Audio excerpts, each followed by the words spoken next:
It looks well easy when you see them splash about, but there's none as crafty as the wee brown trout. You look o'er the water as they leap and rise, but you'll hae to work hard to land this prize. Down her in the bank till your feet are raw, then showed how it's done by an owl horn craw. For the perfect flea ye hoke and hoke, wading all day till your back is broke. Then up yen comes and down he jukes, but just up for a skelly, nae interest in your hooks.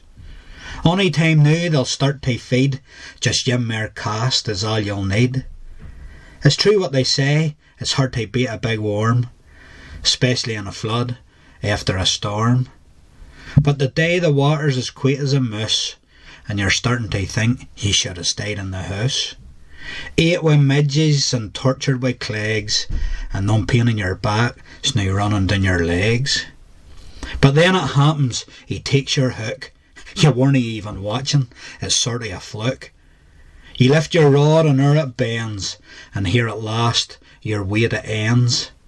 Now no matter the size, he puts up a fight. He doesn't want to be on your plate the night. But out ye get him, ye hooked him clean, the most beautiful creature ye hae ever seen. Now the dilemma, what do ye do? Do ye put him back, or hae him for tae?